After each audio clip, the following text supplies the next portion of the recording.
2 बार तो प्रेग्नेंट होना है, 60 साल 70 साल जीते हैं उसमें तो 9 महीने 2 बार इतना खुश रह सकते हैं ना, तो इतना ही बस करना है, ठीक है। उसके बाद योगासन, सुबह उठ के आप नहाते हो, ब्रश करते हो, वॉशरूम जाते हो, उतना ही इम्पोर्टेंट है आपको योग करना। तो योग में आज क्योंकि सब लोग अच्छे से बैठे हैं, जगह भी है, तो हम आज बैठने वाला ही योग सिखाते हैं, ठीक है। खड़े होने वाले योग भी मैंने कई बार उसमें यूट्यूब में डाले हुए हैं और उसमें भी इंस्टा में। आज सब बैठे हैं तो हम आराम से बैठ जाते हैं, थोड़ा थोड़ा दूर होके आप लोग अपना अपना जगह देख लीजिए, बैठना कैसे है वो भी देख लीजिए। तो कोशिश करना है आप जब भी योग करो, योग मैट ले लो या चटाई ले लो, उस चटाई को, ये एक साधना है तो इसमें कोई पैर लेके नहीं चढ़ेगा, ठीक है। तो ये उतना ही इम्पोर्टेंट है, जैसे ऐसे होने चाहिए, साड़ी नाइटी में नहीं हो सकता, आपको या तो पजामा या ढीली टी शर्ट, इसी में आपको योग करना है। बैठने के लिए आपको क्या करना है, हमेशा जब भी बैठे आपकी स्पाइन स्ट्रेट होनी चाहिए। जब हम पैर अंदर घुसाते तो हमारी स्पाइन थोड़ी सी टेढ़ी हो जाती है, हमको स्पाइन को क्या रखना है, बिल्कुल स्ट्रेट रखना है। जो हमारा स्पाइन है और लगे तो उसके लिए पीछे चल के जाना पड़े तो पीछे चल के रहना, ठीक है। स्पाइन स्ट्रेट, चेस्ट स्ट्रेट, नीचे नहीं देखना है, कुछ भी घर में बैठे बैठे नीचे ऐसे बैठ के गर्दन टेढ़ी करके सोच रहे हैं, ये गलत पोस्चर है। प्रेगनेंसी में पोस्चर बहुत इंपॉर्टेंट है, क्योंकि अगर आप ठीक से नहीं बैठ रहे हो तो आप नहीं खड़े हो रहे हो, एक पैर पे खड़े हो रहे हो, दूसरे पैर पे ज़्यादा वजन है, कम वजन है, किसी में ज़्यादा वजन है, तो आपके पैर भी दुखेंगे, कमर भी दुखेगी। तो जितना आप स्ट्रेट बैठोगे, झुक के नहीं बैठोगे, लंबी सांस लेंगे, छोड़ देंगे, गहरी लंबी सांस की इम्पोर्टेंस है प्रेगनेंसी में। आपके बच्चे को ऑक्सीजन आपसे मिल रहा है, तो आप हबड़ दबड़ वाली सांस, घबराहट वाली सांस लेते रहेंगे, बच्चे को ऑक्सीजन कम मिलेगा, कभी आपका बीपी, कभी आपका शुगर बढ़ा रहेगा। गहरी लंबी सांस, ये बहुत इंपॉर्टेंट हो जाता है। या तो आप इधर सपोर्ट कर सकते हैं या पीछे इसको बांध के गर्दन को ऊपर की तरफ खींचिए, बहुत स्लोली।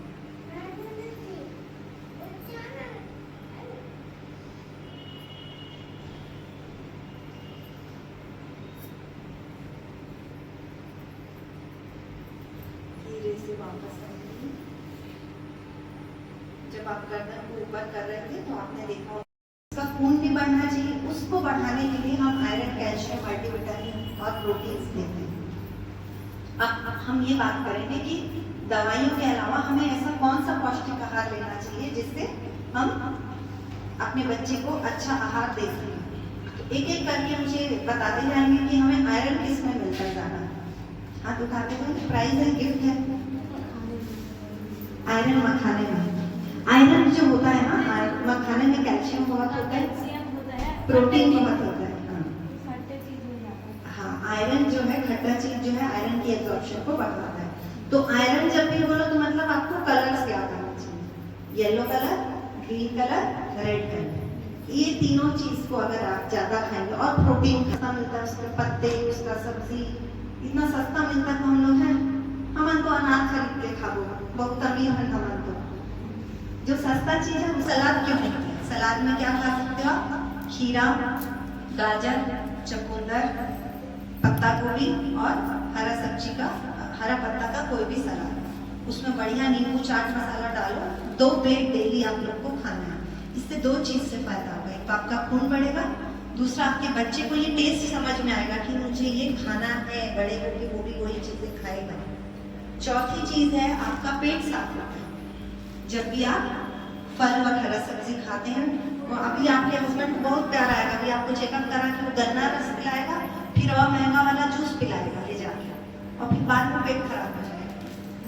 तो जूस में कुछ नहीं है, ठीक है। आपको जो भी खाना है पूरा उसका छिलका को अच्छा से धो के, फल को अच्छे से धो के खाना है।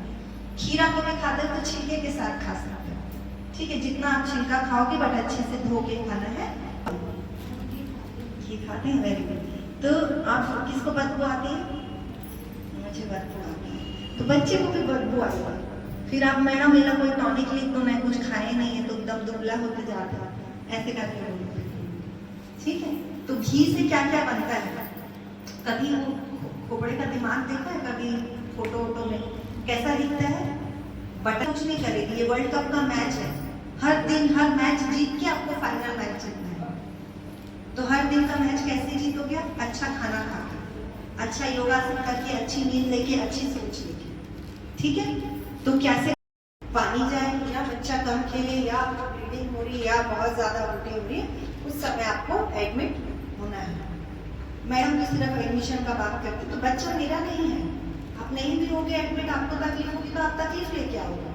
उससे अच्छा बड़ी तकलीफ हो, उससे अच्छा छोटी तकलीफ में ही हम डायग्नोसिस बना सकते हैं।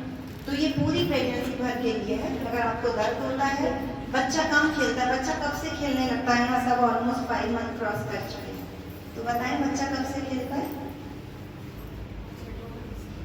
तो 20 से 22 सप्ताह में बच्चा खेलने लगता है। तो जब बच्चा खेलने लगता है तो उस समय से हमको कितनी बार बच्चा खेल रहा है वो काउंट करना है, उसको डेली फिटल मूवमेंट काउंट बोलते हैं।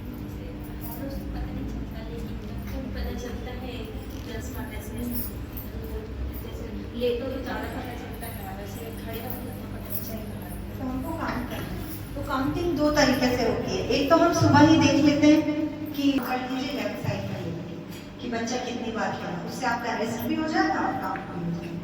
तो सुबह 3 बार, दोपहर को 3 बार, रात को 3 बार, कुल मिला के 9 से 10 बार बच्चा खेल लिया, तो आप समझो कि आपका बच्चा स्वस्थ है।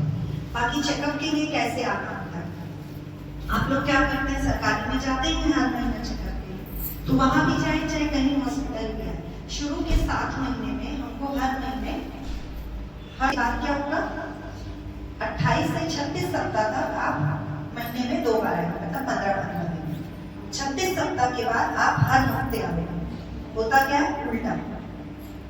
शुरू में आप 15 दिन में मोला ए होता है, मोला ओ होता है, मोला एस नहीं होता है, मोला वैस नहीं होता है। शुरू में आएंगे, उसके बाद गायब, 5वां महीना में आएंगे, उसके बाद फिर गायब, फिर आओगे 9 महीने के बाद बच्चे के आसपास पानी का भी कम हो सकता है, बीपी बढ़ सकता है, आपका खून कम हो सकता है, ग्रोथ कम हो सकती है, इसीलिए हमको रेगुलर चेकअप के लिए आते हैं।